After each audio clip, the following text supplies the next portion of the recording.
하나님의 보내심이라는 말씀으로 함께 말씀을 나누도록 하겠습니다. 지금 한창 2022년 베이징 동계올림픽이 열리고 있습니다. 동계올림픽은 4년에 한 번씩 열립니다.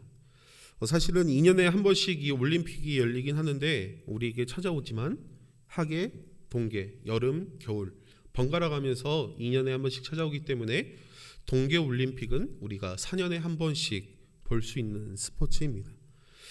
동계든 하계든 선수들은 올림픽을 위하여서 이 4년 동안의 시간을 합숙하며 아마 고된 훈련들을 감당합니다.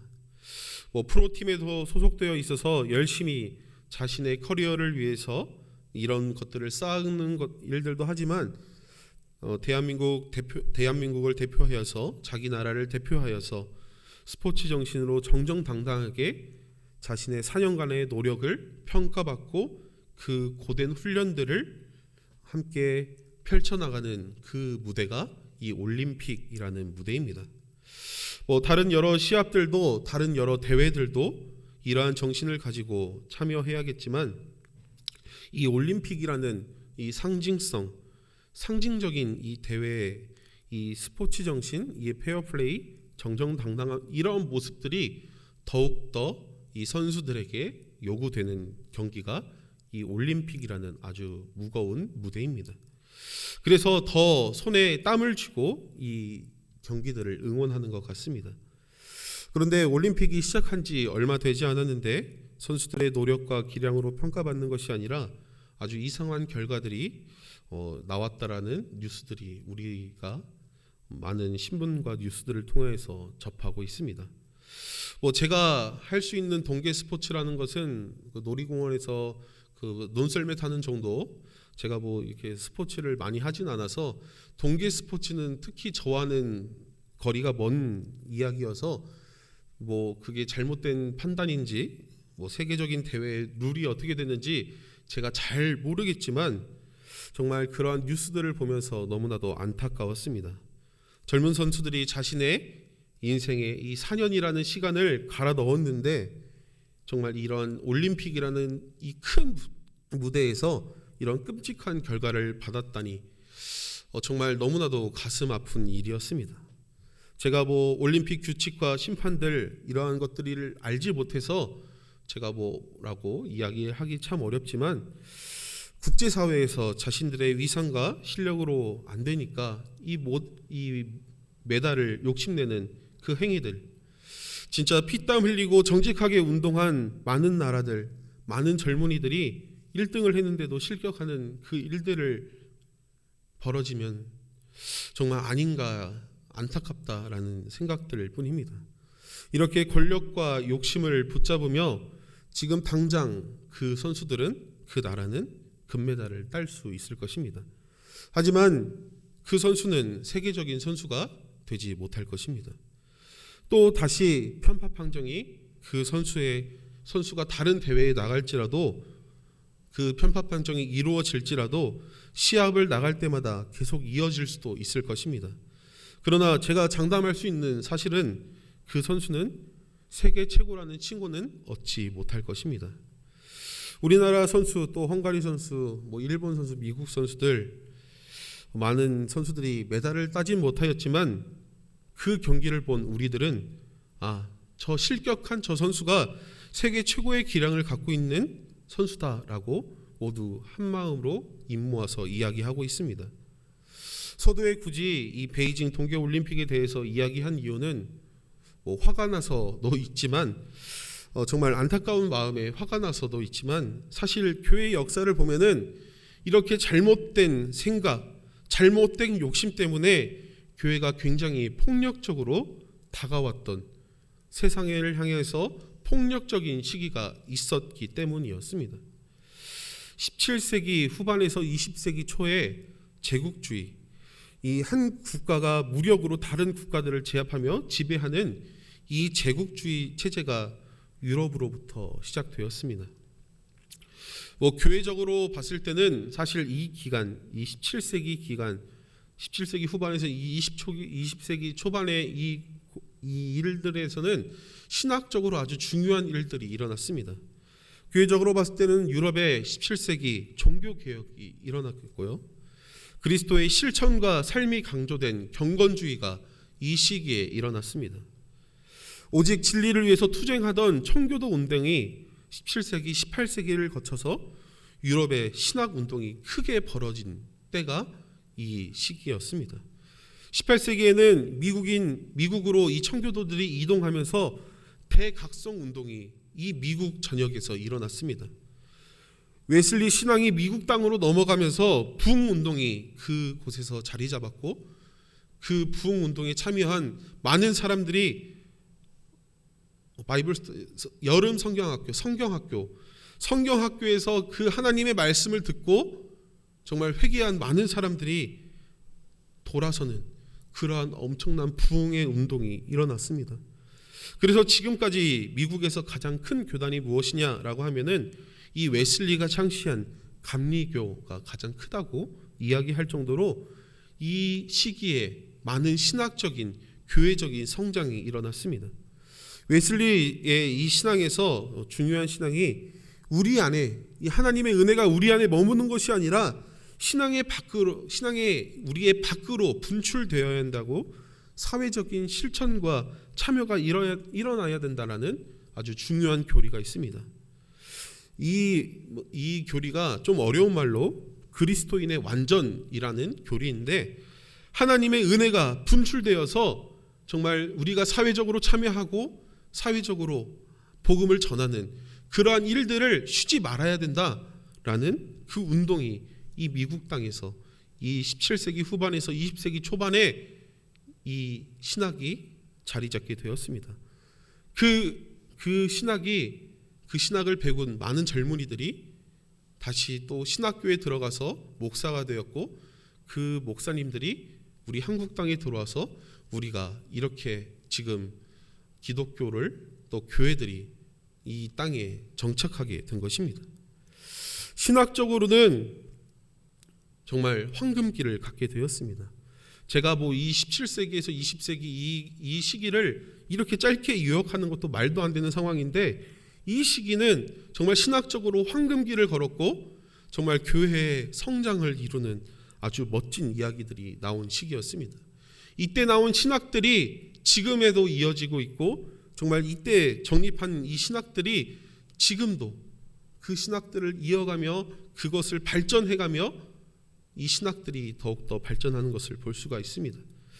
그런데 이렇게 교회의 성장과 신학의 황금기를 맞았던 이 시기에 교회는 죄송한 표현으로 좋은 일만 했을까요? 교회적으로 신학의 황금기를 맞아서 부흥과 성장을 이루었습니다. 기독교 국가들은, 지금 선진국이라고 이야기하는 유럽의 큰 나라들은 다 이 시기에 폭발적인 성장을 이루었습니다. 정말 죄송한 이야기지만 제 이야기에 동의를 안 하실 수도 있겠지만, 우리는 이러한 유럽의 성장을, 교회의 성장을 우리는 하나님의 은혜라고 불렀습니다. 유럽이 자신의 국가들을 기독교를 공인하면서 국교로 삼으면서 큰 은혜를 누리고 받고 정말 성장한 것은 우리가 부인할 수 없는 사실입니다. 이 크리스텐덤, 기독교 국가라는 이 타이틀을 가지고 하나님이 주신 은혜로 잘 살았으면은 정말 하나님의 복음을 위해서 열심히 정직하게 정정당당하게 이 기독교 국가들이 하나님의 말씀에 입각하여서 살았으면 좋았겠지만, 이 나라들이 하나님이 주신 그 은혜를 가지고 무엇을 했냐면은 식민지 쟁탈을 시작하였습니다. 이 식민지 쟁탈에 선교사들이 같이 따라서 들어갔습니다. 그리고 그들에게 복음을 전파하였습니다. 강제적으로 그들에게 하나님을 주입하였습니다. 그리고 기업들이 함께 들어가서 사탕수수와 커피, 아편 등 그 지역의 농산물들을 싹 쓸어갔습니다. 이러한 이야기들은 교회가 아주 껄끄럽게 말하기 힘든 이야기들일 것입니다. 기독교 국가들이 이러한 폭력적인 제국주의, 식민지 선교, 너희는 이렇게 미개한 종교도 우리가 개종해주고 우리가 문명화도 이루어주고 우리가 산업화도 도와주지 않았냐 라면서 이 제국주의 기독교 국가들이 식민지를 쟁탈하면서 정당성을 찾기 시작하였습니다. 실제로 많은 이 사학자들은 기독교의 역사가 이 식민지를 쟁탈하면서 이 식민지들에게 많은 기여를 했고 많은 문명화를 이루었다고 평가하는 역사학자들도 있습니다. 하지만 이러한 식민지 제국주의 선교는 이 제국의 보호를 입고 서구의 군대를 앞장 세워서 기업들과 함께 선교 사역을 했던 것입니다. 다시 말해서 권력과 돈을 바탕으로 기독교 국가들이 선교를 하였던 것입니다. 1910년 에딘버러 선교 대회에서 존 모토가 이런 이야기를 했습니다. 우리 세대의 전 세계의 복음화가 일어날 것이다. 군대와 기업들이 함께 들어가서 식민지 선교를 했던 이 선교사들이 했던 이야기입니다.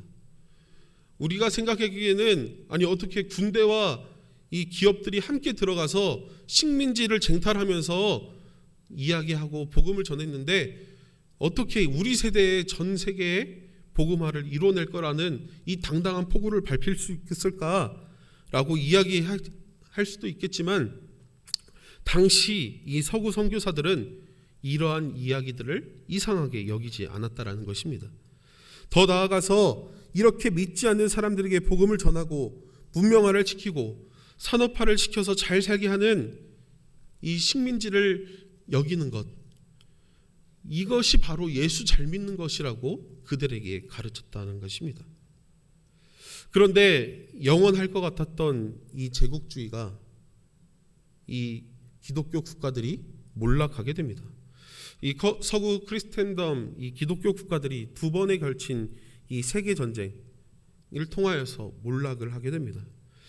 기독교 국가들이 몰락하면서 지금까지 이루었던 선교들은 우리는 어떻게 해야 될 것인가 라는 딜레마에 빠지게 되었습니다.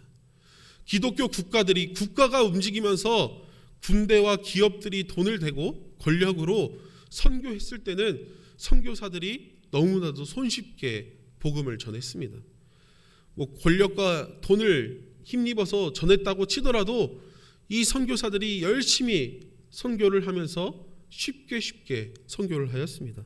그런데 이러한 도움들이 이제 전혀 없는 이 상황에서 이제 우리는 어떻게 선교를 해야 될 것인가 라는 딜레마에 빠지게 된 것입니다. 수요 기도의 시간에 이 역사적인 이야기를 너무나도 풍덩풍덩 너무나도 빨리빨리 넘어가서 다 이해하기 어려우시고 저도 다 설명드리기 어렵겠지만 우리가 큰 틀에서 이야기하자면은 이때 새로운 선교의 전환점이 이 기독교에 일어나게 됩니다. 우리가 많이 들었던 이 선교적 교회 운동이 이 시기에 발전하게 됩니다. 오늘 제목이기도 한 이 미시오 데이라는 관점으로 교회론이 크게 바뀌게 됩니다.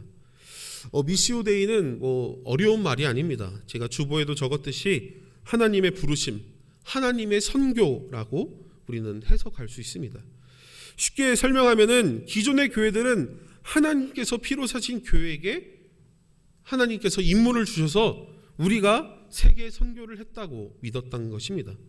하나님께서 교회에게 임무를 주셔서 세상에 나아간 이 제국주의 선교는 이러한 생각을 가지고 선교, 사역들을 했다는 것입니다.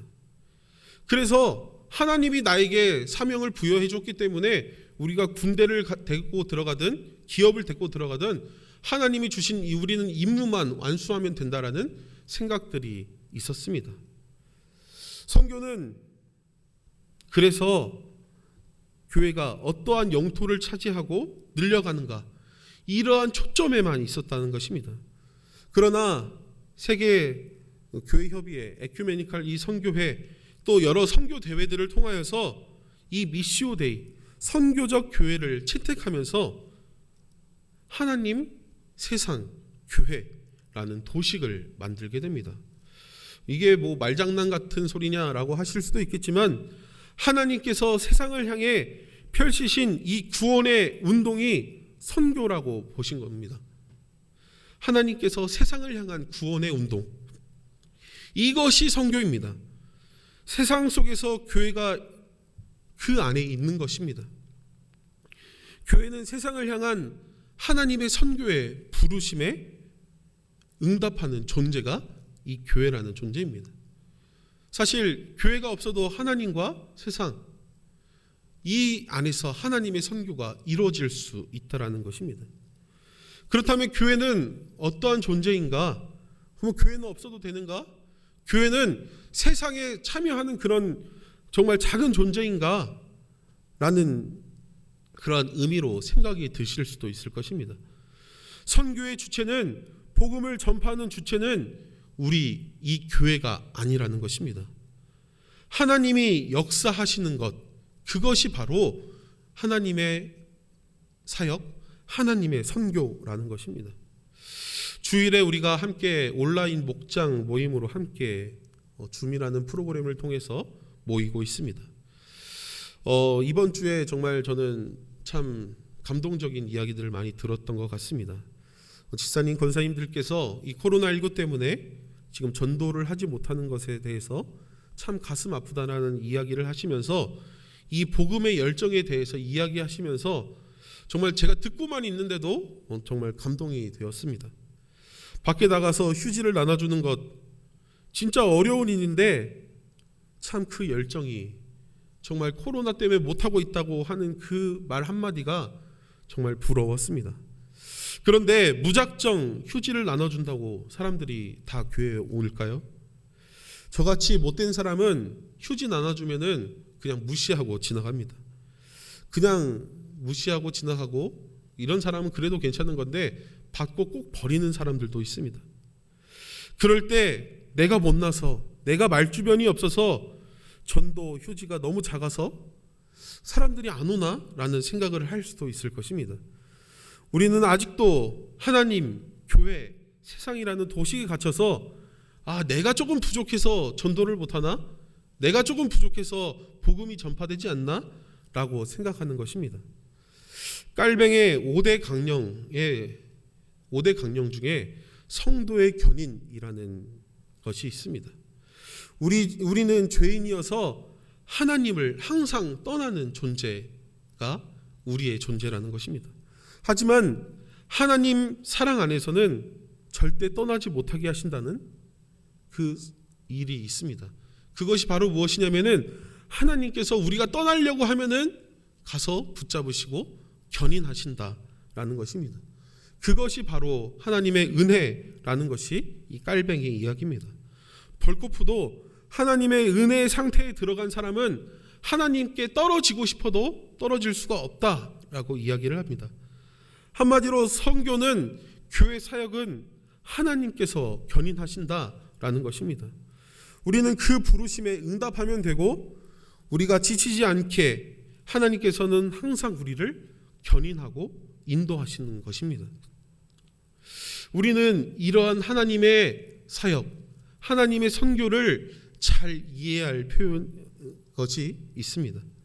오늘 말씀으로 돌아와서 사도행전 19장 말씀은 바울의 3차 여행 중에 있는 상황입니다. 바울의 3차 여행을 감히 제가 평가하자면은 성공적이다라고 평가할 수 있을 것 같습니다. 다른 여러 평가들도 있겠지만 바울의 3차 여행에서 에베소 지역에서 한 3년, 2년 6개월, 7개월 동안 머물면서 에베소 교회가, 이 지역이 아데미 여신 이 숭배로 영적 권위가 무너져 있었던 이 지역에 복음으로 이 지역을 뒤집은 일이 이 사도행전 19장의 이야기입니다. 우리 16절 이야기를 함께, 말씀을 함께 읽어봤으면 좋겠습니다. 악기 들린 사람이 그들에게 뛰올라 눌러 이기니 그들이 상하여 벗은 몸으로 그 집에서 도망하는지라. 앞에 더 많은 이야기들이 있지만 16절 말씀만 보더라도 얼마나 이 지역이 영적으로 무너져 있는지, 정말 악기 들린 사람들이 이 지역에 있으면서 얼마나 이 영적으로 피폐해 있는지 알 수 있는 것입니다. 미신적이고 주술적인 것에 의지하며 살아왔던 지역이 이 지역이었던 것입니다. 바울이 하나님의 선한 능력을 힘입어서 병을 고치고 악기를 떠나게 하는 능력들로 이들에게 보여주었습니다. 그러자 사람들이 어떻게 하였나요? 18절 말씀을 함께 읽어보도록 하겠습니다. 믿는 사람들이 많이 와서 자복하여 행한 일을 알리며. 믿는 사람들이 많아지고 회개하는 역사가 일어난 것입니다. 이어서 19절 말씀도 함께 읽어보도록 하겠습니다. 또 마술을 행하던 많은 사람이 그 책을 모아 가지고 와서 모든 사람 앞에 불사르니 그 책값을 계산한 즉 은 5만이나 되더라.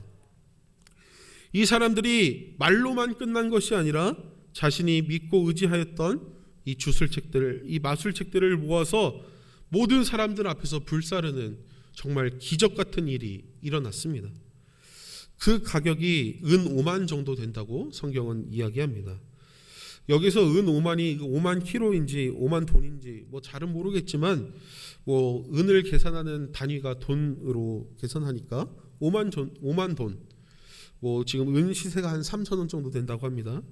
그러면 1억 5천만 원 정도 하는 책들을 이 사람들 앞에서 태운 것입니다. 이 정도 분량이면은 작은 도서관 1개, 2개 정도의 크기가 홀라당 타버린 것입니다.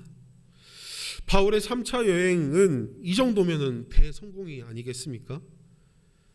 자, 이제 생각해 봅시다. 회개의 불길이 일어나고 이제 조금만 있으면은 이 지역이 모두 다 성시화되어서 정말 이 정도 상승세라면은 정말 이 지역이 전부 다 하나님께 돌아갈 것 같은 이 상황에서 여러분이 바울이라면은 어떠한 선택을 하셨을 것 같습니까? 1번, 이곳에 남아서 계속해서 있는다. 2번, 떠난다. 저라면은 1번을 선택할 것 같습니다.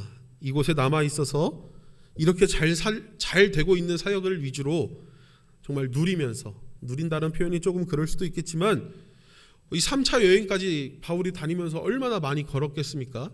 좀 쉬면서 회개한 사람들도 모아서 또 공부도 가르치고 말씀도 나누면서 아마 이렇게 좀 편안한 삶을 살기 위해서 조금 노력하고 생각했을 것입니다.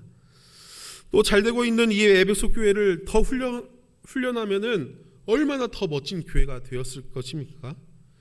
그런데 바울은 그렇지 않았습니다. 21절 말씀을 보면은 바울이 충격적인 생각을 합니다. 21절 말씀 함께 읽어보도록 하겠습니다. 이 일이 있은 후에 바울이 마게도냐와를 거쳐 예루살렘에 가기로 작정하여 이르되 내가 거기 갔다가 후에 로마도 보아야 하리라 하고. 여기서 말하는 마게도냐 아가야 지역은 2차 여행 때 데살로니가 지역, 빌립보 지역, 네아폴리, 베레아, 고린도, 아덴, 겐그레아 이 지역, 이 2차 여행 때 했던 지역들을 말합니다. 다시 이 2차 여행했던 곳으로 가서 예루살렘을 갔다가 로마로 들어갈 계획을 이 21절 말씀에서 세우고 있습니다. 바울이 세운 이 계획은 내가 여기 지역에서 잘하여서 성공하였으니까 내가 2차 여행 때 했던 그곳들을 한번 쭉 돌아보고 내 업적들을 쭉 한번 살펴보고 로마로 들어가서 여행이나 해야겠다 라면서 밝힌 내용이 아닙니다. 후에 로마도 보아야 하리라 하는 이 말씀은 반드시 로마도 가봐야 된다라는 뜻입니다. 바울이 로마로 가야 한다고 말할 때는 휴식을 취하러 가는 것이 아닙니다. 바울이 자기가 죽을 줄 알면서도 감옥에 갇힐 줄 알면서도 로마에 가겠다라고 이야기한 것입니다. 그러면 왜 바울이 이렇게 어려운 상황이라는 것을 알면서도 후에 로마도 보아야 하리라 라고 말했을까요? 로마가 유럽의 선교의 중심지였기 때문에, 아니면 이 당시 최고였던 이 로마 제국의 수도가 이 로마였기 때문에 바울이 로마로 가서 내가 그래도 수도에 가가지고 큰 일을 한번 해봐겠다라고 이렇게 이야기한 것일까요? 바울의 이야기를 그렇게 보셨다라면은 하나님, 교회, 세상의 이 원리로 오늘 본문의 말씀을 본 것입니다. 바울이 이렇게 에베소 지역 이 교회가 잘 되었을 때 후에 로마도 보아야 하리라 라고 말한 이유는, 로마가 가고 싶었던 이유는 하나님의 구원의 역사를 그곳에서 봤기 때문입니다.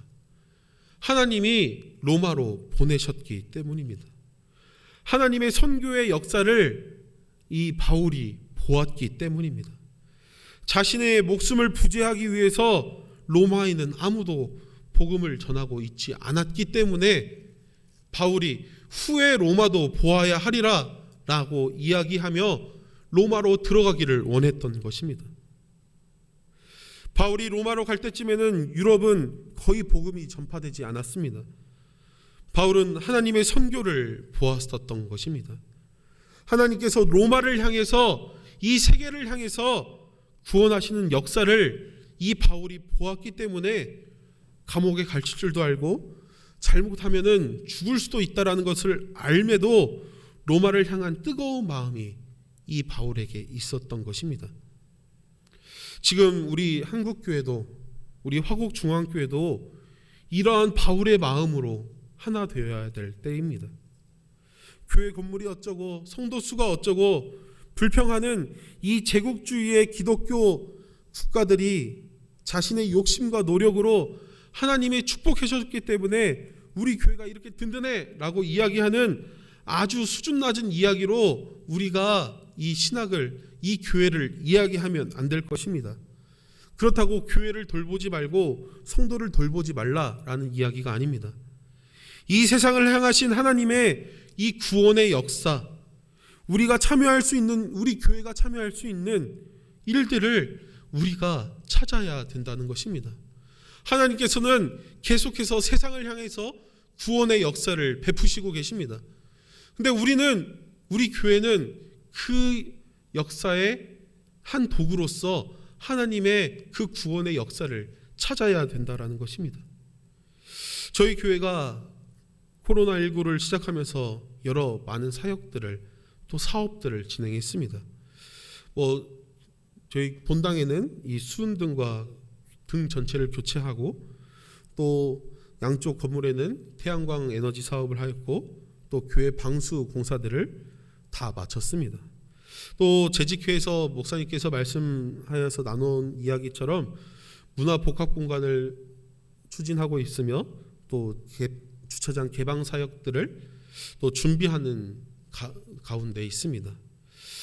교회 등이 교체하였다고 말씀드리고 다음 주에 와 보니까 교회가 조금 밝아졌으니까 그렇게 했구나라고 생각하신 분들도 있겠고, 태양광 공사합니다, 조금 늦어질 수 있습니다, 완료되었습니다 하고 천장을 보니까 저기 뭐가 기판이 달려 있다라고 하셔서 그럼 공사들이 잘 끝났구나 그냥 그렇게 느끼실 수도 있겠지만, 정말 하루에도 많은 수십 통의 전화를 하면 서류들을 준비하고 많은 사람들이 많은 노력을 하며 이 일들을 다 추진하고 정말 하나님의 은혜로 잘 마쳤습니다. 제가 행정적으로 목사님을 잘 도와서 이런 업적들을 남기고, 또 교회 장로님들 당회가 또 재직회가 잘 하여서 이런 업적들을 남겼다라고 이야기를 하려는 것이 아닙니다. 죄송한 말씀으로 이러한 사역들을 안 했으면은, 사업들을 안 했으면은 아마 조금 더 편하게 제가 사역들을 하지 않았을까라고 생각도 들지만, 그런데 목사님께서 교역자 회의 시간에 이런 이야기를 한 것이 기억이 났습니다. 정확한 멘트는 조금 기간이 지나서 생각이 나지는 않겠지만, 목사님께서 이러한 이야기를 한 것을 좀 정리해 보자면은, 지금 이 어려운 시대에 우리가 투자해가며 이러한 사역들을 하는 것, 우리가 재정을 아끼고 돈을 버는 것, 이것도 중요한 일이지만, 우리 교회가 이 지역사회에 지금 이 세상을 향하신 하나님의 부르심에 응답하는 작은 실천이 무엇인가, 좀 생각해 보았으면 좋겠다고 저희 교역자들에게 이야기해 주신 것을 기억합니다. 하나님께서 세상을 향하신 이 구원의 역사에서 우리 화곡중앙교회가 내가 어떠한 부르심을 받았고 또 큰 교회와 비교하면서 우리가 그렇게 하는 것이 아니라 과연 우리는 어떠한 부르심을 받았는지 우리는 그것들을 생각해 보아야 될 것입니다. 우리 교회를 지나가는 많은 사람들에게 교회 공간을 개방하고 쉼을 가질 수 있게 하는 것, 지금 이 시대의 세상을 향하신 하나님의 선교에 대한 우리 교회의 반응이 아닐까라는 생각을 해봅니다. 우리가 오늘 말씀처럼 바울의 헌신과 바울이 죽음까지 각오한 이 하나님의 부르심에 지금 우리가 반응하고 있는 이 일들이 비록 작아 보일 수도 있고 비교할 수도 없겠지만 이 여러 사역들을 통하여서 후에 로마도 볼 수 있는 이 은혜가 우리 화곡중앙교회에 있기를 소망합니다. 지금 당장 무엇을 해야 된다고 이런 것에 집중하는 것이 아니라 당연히 꼼꼼하게 준비하여서 또 행정적으로 잘 처리하여서 우리 교회에 지나다닌 사람들이 뭘 원하고 우리가 그들을 위해서 어떠한 복음을 위해서 어떠한 일들을 할 수 있는가, 이러한 일들을 조사하면서 하는 일들, 그런 타당성을 매기는 일들 너무나도 중요하겠지만 후에 로마도 볼 수 있는 영성, 이 영성을 우리 교회가 먼저 체결해야 된다는 것입니다. 이 지역사회에 하나님의 구원의 역사가 되는 통로가 우리 화곡중앙교회가 되게 해달라고 기도하는 일들이 먼저 있어야 되는 것입니다. 우리 교회가 이러한 일들을, 이러한 사역들을 진행하면서 준비 없이 다른 교회가 그렇게 했다는데 우리 교회도 해볼까? 라고 이러한 사역들을 진행한다면은 우리는 하나님, 교회, 세상, 교회가 그냥 세상에서 우리 교회 지나가니까 니네 와서 돈 쓰고 커피 하나 사 먹어 라고 정도밖에 안 될 것입니다. 같은 사역을 하더라도 하나님, 세상, 교회, 우리 교회는 구원의 도구로서 이 지역사회 사람들을 잘 섬겨야겠다고 생각하며 기도로 준비하면서 그 사업들을 잘 시작하는 것, 그 사역이 작게 시작했든 우리가 만족하지 못한 상황에서 시작했든 날마다 예수 믿는 사람들이 넘쳐나는 귀한 구원의 통로가 되게 해달라고 기도하는 것, 그것이 우리가 지금 당장 이 어려운 시기에 하나님을 붙잡아야 되는 선교의 방법이 아닐까라고 생각이 듭니다. 기도로 준비하는 우리 교회에게는 하나님께서 반드시 이 구원의 통로로 우리 교회를 사용하실 것입니다. 우리 교회가 땅덩어리 늘리고 이런 것들도 중요하겠지만 정말 하나님이 어떠한 것을 원하시는지, 하나님께서 우리 교회를 어떻게 하나님의 그 구원의 역사 가운데 우리 교회를 쓰실지 우리는 그 하나님의 일하심을 바라만 보면 될 것입니다. 그리고 하나님의 그 부르심에 우리 교회는 응답하면 될 것입니다. 그때 하나님께서 일하십니다. 그때 하나님께서 우리를 이끄십니다. 그리고 부르십니다. 우리는 그 부르심에 응답하는 삶을 살아가면 될 것입니다. 그 길이 로마로 들어가는 죽음을 각오하는 길이라고 할지라도 후에 하나님께서 로마를 통해서 하실 그 일들을 바라보며 우리 화곡중앙교회가 후에 로마도 바라볼 수 있는 믿음을 갖기를 바랍니다. 이러한 믿음을 갖는 우리 화곡중앙교회가 되기를 소망합니다. 오늘 기도의 제목을 가지고 함께 4가지의 기도의 제목을 가지고 함께 기도했으면 좋겠습니다. 첫 번째 기도의 제목은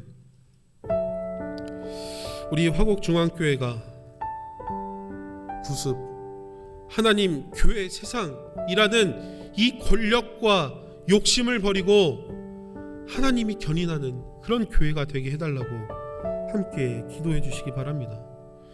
정말 우리 교회 안에 있는 정말 폭력적이고 권력적이고 이 욕심을 향하는 그 마음이 정말 1g 조금이라도 있으면은 하나님 이 욕심을 버리고 정말 하나님이 견인하는 교회가 되게 해달라고 함께 기도해 주시기 바랍니다. 함께 기도하겠습니다.